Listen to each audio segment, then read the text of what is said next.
আসসালামু আলাইকুম। সবাই ভালো আছেন নিশ্চয়ই। আমরা আজকে একটা জিনিস খুব সুন্দরভাবে উপলব্ধি করতে পেরেছি। তাই ভাবলাম আপনাদের সঙ্গে বিষয়টা শেয়ার করি। আমাদের জীবনে অনেক ছোট বড় কাহিনী হয়, অনেক ছোট্ট, ছোট্ট অংশ আমরা ফেস করি বা সেগুলো অনেক গুরুত্ব বেড়ে যায়। তো আমাদের যে জিনিসটা আজকে আমরা দেখি সেটা আপনি ধর্মীয় দিক থেকে বলেন, আপনার জীবনের দিক থেকে বলেন, যেকোনো পার্ট থেকে আমরা এটা জাস্টিফাই করি না কেন, ক্ষমা, ফরগিভনেস এই জিনিসটা খুব পাওয়ারফুল একটা টুলস। লিও টলস্টয়ের এই ছোট গল্পটা যখন পড়ি, তখন আমাদের মধ্যে একটা অনুভূতি জাগে যে একটা ক্ষমার জন্য তার ছোট গল্পের হিরো যে নায়ক ছিলেন, তিনি তার প্রিয়জনের কাছে বলতে পারে নাই বা তার প্রিয়জন তাকে ক্ষমা করে নাই। তার আগেই সে মারা যায়। এই যে একটা হৃদয় বিদারক একটা ইনসিডেন্ট, এটা থেকে আমাদের জীবনে অনেক বিষয়টা রয়েছে। যেমন আমাদের প্রিয় নবী হযরত মুহাম্মদ সাল্লাল্লাহু আলাইহি ওয়াসাল্লাম মক্কা বিজয়ের সময় তিনি ক্ষমা করে দিয়েছিলেন। যারা তাকে কষ্ট দিয়েছিলেন এবং অনেক মুসলিম সাহাবী এবং সাহাবাদেরকে হত্যা করেছিলেন, নির্যাতন করেছিলেন। তিনি তার কারোর উপরে প্রতিশোধ নেননি। শুধুমাত্র ব্যতিক্রম কিছু ইনসিডেন্ট ছাড়া যারা নবীজির উপরে মিথ্যা দোষারোপ, মিথ্যা কবিতা, বানোয়াট কথা ছড়িয়েছিলেন তাদেরকে ব্যতীত।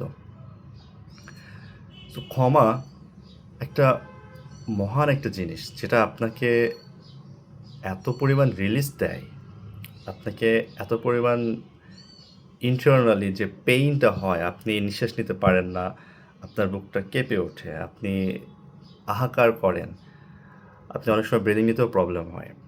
সো এই যে আমাদের এমন সিচুয়েশন ঘটে যে আমরা যখন ভুল হয়, ভুল হওয়াটা স্বাভাবিক।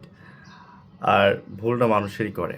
যদি কোনো ভুল করার পরে আপনি যদি ক্ষমা চান, তাহলে সেই জিনিসটা আসলে ক্ষমা করা উচিত।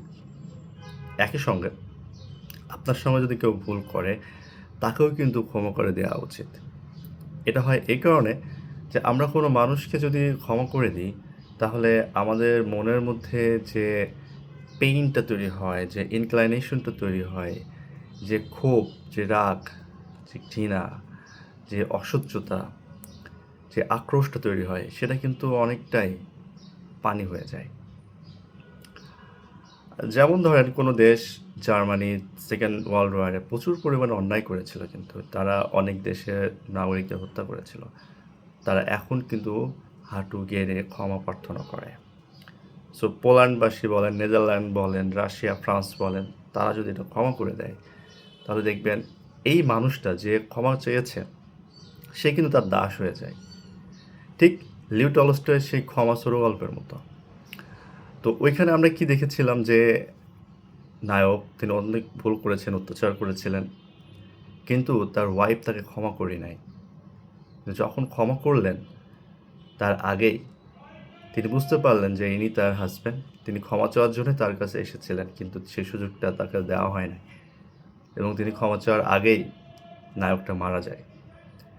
তো এখান থেকে আমরা একটা জিনিস খুব ফিল করি যে আমরা যখন কাউকে ক্ষমা করে দিই, তখন কিন্তু যে মানুষটা অন্যায় করেছে বা যে মানুষটা ভুল করে তার কাছে ক্ষমা চাচ্ছে, সে মানুষটা কিন্তু আজীবন তার কাছে বন্দী হয়ে যায়, স্যারেন্ডার করে। সো আপনি যখন কাউকে ক্ষমা করে দিবেন, দেখবেন ওই মানুষটা সারা জীবন আপনার কাছে ঋণী হয়ে থাকে।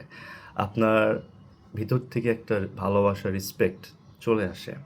একই সঙ্গে ওই মানুষটা আপনার জন্য জীবন দিতে উপস্থিত থাকে। কজ আপনি তার কোনো একটা পার্ট ক্ষমা করেছেন, সেই পার্টটা কিন্তু সে আর কখনোই রিপিট করছে না এবং আপনার প্রতি আরও বেশি অনুগত হচ্ছে এবং এটা দিয়ে বোঝাচ্ছে যে আপনি তাকে দাসের মতো ইউজ করতে পারেন। মানে সে আপনার একদম সারেন্ডার, লাইক কোনো আসামি সারেন্ডার করেছে এবং প্রশাসন তাকে যা করবে ঠিক সেভাবেই সে মুভ করবে।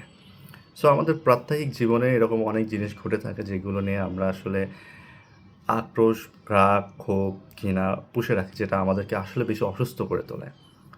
তো আপনার সাথে যদি এরকম কোনো কিছু হয়, আপনি অলওয়েজ চেষ্টা করবেন ক্ষমা করতে। ক্ষমা আসলে মহৎ গুণ এবং এটা আপনাকে শক্তি দেয়, আপনাকে পাওয়ার দেয় এবং সেই পাওয়ারে ওই মানুষটা কিন্তু আপনার বশীভূত হয়। তো সবাই ভালো থাকবেন। আসসালামু আলাইকুম। মানুষকে ক্ষমা করুন। নিজেও ঘুমানোর আগে ক্ষমা করে ঘুমিয়ে যান। জীবনটা সুন্দর হবে। ভালো থাকবেন।